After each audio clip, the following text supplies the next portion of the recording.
ಬ್ಯಾಂಗ್ಳೂರು ಮಹಾನಗರ ಉದ್ಯಾನ ನಗರಿ ಅಂತೇಳಿ ನಿವೃತ್ತರ ಸ್ವರ್ಗ ಅಂತೇಳಿ ಪ್ರಖ್ಯಾತಿ ಪಡೆದಂತ ಒಂದು ನಗರ ಬಹಳ ವೇಗವಾಗಿ ಬೆಳೀತಾ ಇದೆ. ಎಲ್ಲ ಕಡೆ ಕಾಂಕ್ರೀಟ್ ಸ್ಟ್ರಕ್ಚರ್ಸ್ ಆಗ್ತಾ ಇದೆ. ಅಲ್ಲಿ ಜನರಿಗೆ ಲಂಗ್ ಸ್ಪೇಸ್ ಕಡಿಮೆ ಆಗ್ತಾ ಇದೆ ಅನ್ನುವಂತ ಒಂದು ಭಾವನೆ ಇದೆ.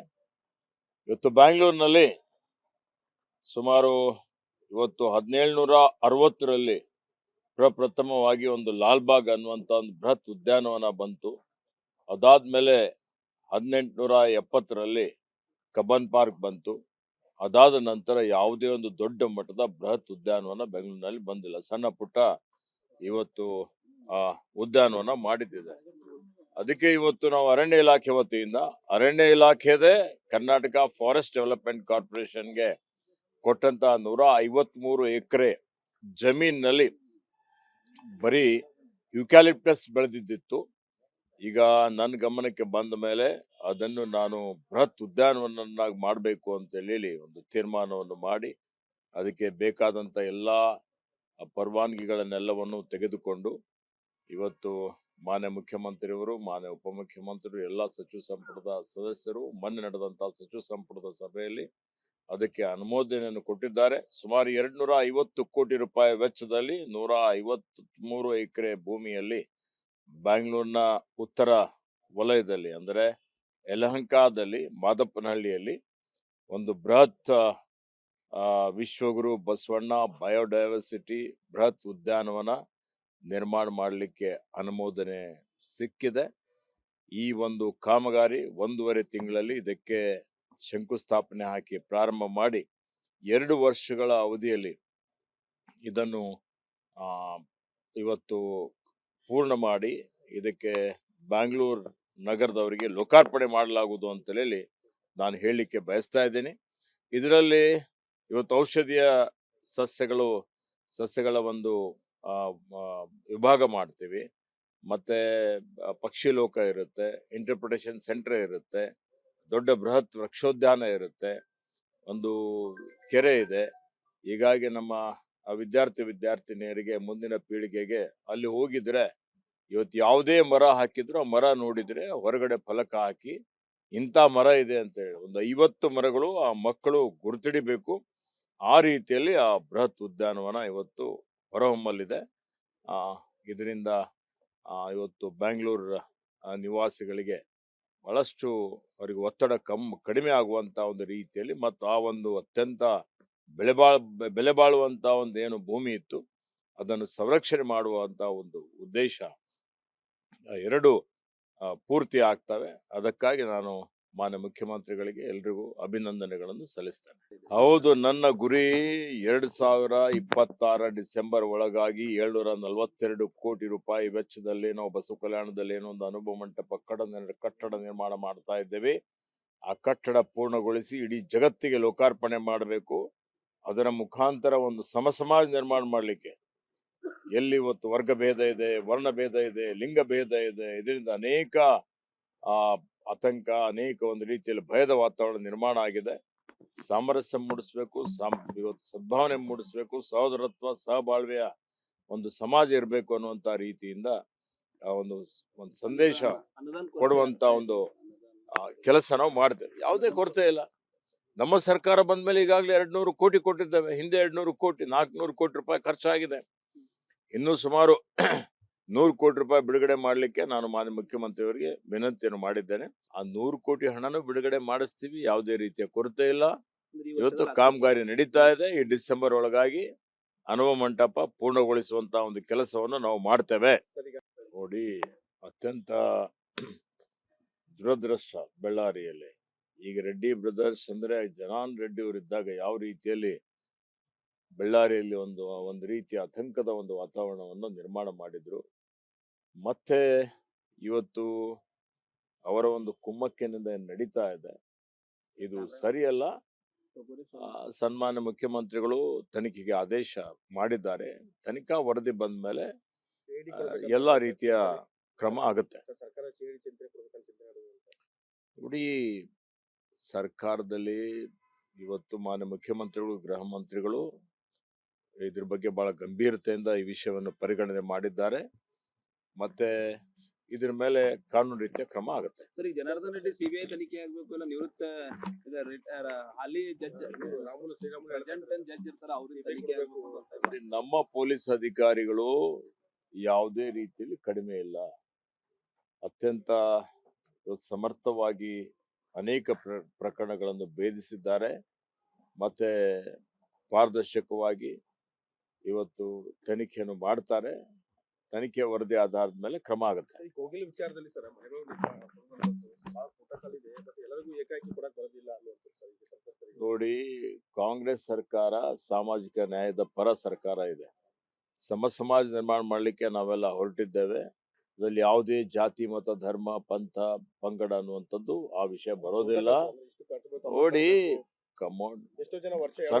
ನೋಡಿ, ಸರ್ಕಾರ ಇದೆ, ಎಲ್ಲೆಲ್ಲಿ ತುರ್ತಾಗಿ ಇರ್ಬೋದು, ಇನ್ನಿತರ ಇರ್ಬೋದು, ಅನೇಕ ರೀತಿಯಲ್ಲಿ ನಾವು ಅವರಿಗೆ ಆಶ್ರಯ ಕೊಡುವಂಥದ್ದು ಯಾರೇ ಇರಲಿ, ಅವರಿಗೆ ಇವ್ರಂತಲ್ಲ ಬೇರೆ ಯಾರಿಗೂ. ಇವತ್ತು ಹಿಂದಿನ ನಮ್ಮ ಸರ್ಕಾರದಲ್ಲಿ 15 ಲಕ್ಷ ಮನೆ ಕಟ್ಟಿದ್ದೇವೆ, 15 ಲಕ್ಷ ಪರಿವಾರದವರಿಗೆ ಆಶ್ರಯವನ್ನು ಕೊಟ್ಟಿದ್ದೇವೆ. ಅದೇ ರೀತಿಯಲ್ಲಿ ಇವತ್ತು ಸರ್ಕಾರ ಈ ವಿಷಯದ ಬಗ್ಗೆನೂ ಒಂದು ತೀರ್ಮಾನವನ್ನು ತೆಗೆದುಕೊಳ್ಳುತ್ತದೆ. ಎಲ್ಲರಿಗೂ ಸೂರು ಕೊಡುವಂತ ನಮ್ದೊಂದು ಯೋಜನೆ ಇದೆ. ಆ ಯೋಜನೆ ಹಂತ ಹಂತವಾಗಿ ಅದನ್ನು ಅನುಷ್ಠಾನಕ್ಕೆ ತರ್ತವೆ. ಬ್ಯಾಂಗ್ಳೂರು ಮಹಾನಗರ ಉದ್ಯಾನ ನಗರಿ ಅಂತೇಳಿ, ನಿವೃತ್ತರ ಸ್ವರ್ಗ ಅಂತೇಳಿ ಪ್ರಖ್ಯಾತಿ ಪಡೆದಂತ ಒಂದು ನಗರ. ಬಹಳ ವೇಗವಾಗಿ ಬೆಳೀತಾ ಇದೆ. ಎಲ್ಲ ಕಡೆ ಕಾಂಕ್ರೀಟ್ ಸ್ಟ್ರಕ್ಚರ್ಸ್ ಆಗ್ತಾ ಇದೆ. ಅಲ್ಲಿ ಜನರಿಗೆ ಲಂಗ್ ಸ್ಪೇಸ್ ಕಡಿಮೆ ಆಗ್ತಾ ಇದೆ ಅನ್ನುವಂತ ಒಂದು ಭಾವನೆ ಇದೆ. ಇವತ್ತು ಬ್ಯಾಂಗ್ಳೂರಿನಲ್ಲಿ ಸುಮಾರು ಇವತ್ತು 1760ರಲ್ಲಿ ಪ್ರಪ್ರಥಮವಾಗಿ ಒಂದು ಲಾಲ್ಬಾಗ್ ಅನ್ನುವಂಥ ಒಂದು ಬೃಹತ್ ಉದ್ಯಾನವನ ಬಂತು.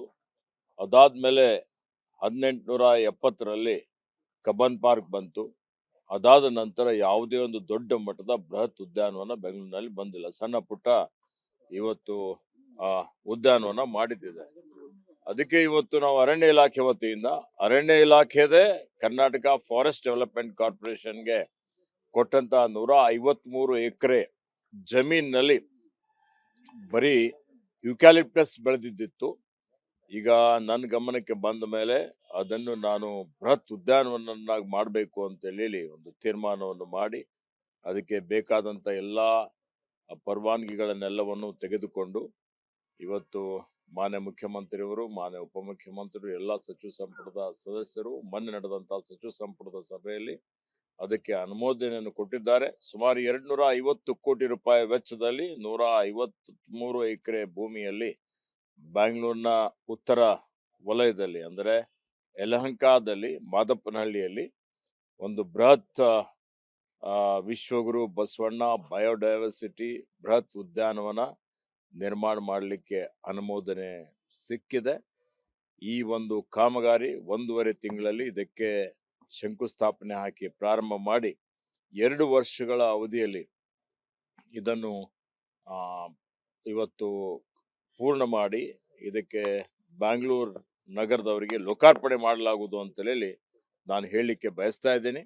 ಇದರಲ್ಲಿ ಇವತ್ತು ಔಷಧೀಯ ಸಸ್ಯಗಳ ಒಂದು ವಿಭಾಗ ಮಾಡ್ತೀವಿ, ಮತ್ತೆ ಪಕ್ಷಿ ಲೋಕ ಇರುತ್ತೆ, ಇಂಟರ್ಪ್ರಿಟೇಷನ್ ಸೆಂಟರ್ ಇರುತ್ತೆ, ದೊಡ್ಡ ಬೃಹತ್ ವೃಕ್ಷೋದ್ಯಾನ ಇರುತ್ತೆ, ಒಂದು ಕೆರೆ ಇದೆ. ಹೀಗಾಗಿ ನಮ್ಮ ವಿದ್ಯಾರ್ಥಿನಿಯರಿಗೆ ಮುಂದಿನ ಪೀಳಿಗೆಗೆ ಅಲ್ಲಿ ಹೋಗಿದ್ರೆ ಇವತ್ತು ಯಾವುದೇ ಮರ ಹಾಕಿದ್ರು ಆ ಮರ ನೋಡಿದ್ರೆ ಹೊರಗಡೆ ಫಲಕ ಹಾಕಿ ಇಂಥ ಮರ ಇದೆ ಅಂತ ಹೇಳಿ ಒಂದು 50 ಮರಗಳು ಆ ಮಕ್ಕಳು ಗುರುತಿಡಿಬೇಕು. ಆ ರೀತಿಯಲ್ಲಿ ಆ ಬೃಹತ್ ಉದ್ಯಾನವನ ಇವತ್ತು ಹೊರಹೊಮ್ಮಲಿದೆ. ಇದರಿಂದ ಇವತ್ತು ಬ್ಯಾಂಗ್ಳೂರ್ ನಿವಾಸಿಗಳಿಗೆ ಬಹಳಷ್ಟು ಅವರಿಗೆ ಒತ್ತಡ ಕಡಿಮೆ ಆಗುವಂತ ಒಂದು ರೀತಿಯಲ್ಲಿ ಮತ್ತು ಆ ಒಂದು ಅತ್ಯಂತ ಬೆಲೆ ಬಾಳುವಂತ ಒಂದು ಏನು ಭೂಮಿ ಇತ್ತು ಅದನ್ನು ಸಂರಕ್ಷಣೆ ಮಾಡುವಂತ ಒಂದು ಉದ್ದೇಶ ಎರಡು ಪೂರ್ತಿ ಆಗ್ತವೆ. ಅದಕ್ಕಾಗಿ ನಾನು ಮಾನ್ಯ ಮುಖ್ಯಮಂತ್ರಿಗಳಿಗೆ ಎಲ್ರಿಗೂ ಅಭಿನಂದನೆಗಳನ್ನು ಸಲ್ಲಿಸ್ತೇನೆ. ಹೌದು, ನನ್ನ ಗುರಿ 2026 ಡಿಸೆಂಬರ್ ಒಳಗಾಗಿ 742 ಕೋಟಿ ರೂಪಾಯಿ ವೆಚ್ಚದಲ್ಲಿ ನಾವು ಬಸವ ಕಲ್ಯಾಣದಲ್ಲಿ ಏನೋ ಒಂದು ಅನುಭವ ಮಂಟಪ ಕಟ್ಟಡ ನಿರ್ಮಾಣ ಮಾಡ್ತಾ ಇದ್ದೇವೆ. ಆ ಕಟ್ಟಡ ಪೂರ್ಣಗೊಳಿಸಿ ಇಡೀ ಜಗತ್ತಿಗೆ ಲೋಕಾರ್ಪಣೆ ಮಾಡಬೇಕು. ಅದರ ಮುಖಾಂತರ ಒಂದು ಸಮಾಜ ನಿರ್ಮಾಣ ಮಾಡಲಿಕ್ಕೆ, ಎಲ್ಲಿ ಇವತ್ತು ವರ್ಗ ಭೇದ ಇದೆ, ವರ್ಣ ಭೇದ ಇದೆ, ಲಿಂಗ ಭೇದ ಇದೆ, ಇದರಿಂದ ಅನೇಕ ಆತಂಕ, ಅನೇಕ ಒಂದು ರೀತಿಯಲ್ಲಿ ಭಯದ ವಾತಾವರಣ ನಿರ್ಮಾಣ ಆಗಿದೆ. ಸಾಮರಸ್ಯ ಮೂಡಿಸ್ಬೇಕು, ಇವತ್ತು ಸದ್ಭಾವನೆ ಮೂಡಿಸ್ಬೇಕು, ಸಹೋದರತ್ವ ಸಹಬಾಳ್ವೆಯ ಒಂದು ಸಮಾಜ ಇರಬೇಕು ಅನ್ನುವಂತ ರೀತಿಯಿಂದ ಒಂದು ಸಂದೇಶ ಅನುದಾನ ಕೊಡುವಂತ ಒಂದು ಕೆಲಸ ನಾವು ಮಾಡ್ತೇವೆ. ಯಾವುದೇ ಕೊರತೆ ಇಲ್ಲ.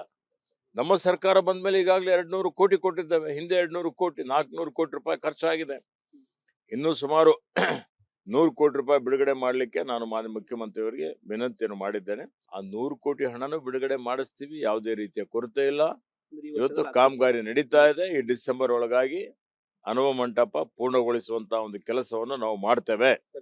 ನೋಡಿ, ಅತ್ಯಂತ ದುರದೃಷ್ಟ ಬಳ್ಳಾರಿಯಲ್ಲಿ ಈಗ ರೆಡ್ಡಿ ಬ್ರದರ್ಸ್ ಅಂದ್ರೆ ಜನಾನ್ ರೆಡ್ಡಿ ಅವರಿದ್ದಾಗ ಯಾವ ರೀತಿಯಲ್ಲಿ ಬಳ್ಳಾರಿಯಲ್ಲಿ ಒಂದು ರೀತಿಯ ಆತಂಕದ ಒಂದು ವಾತಾವರಣವನ್ನು ನಿರ್ಮಾಣ ಮಾಡಿದ್ರು.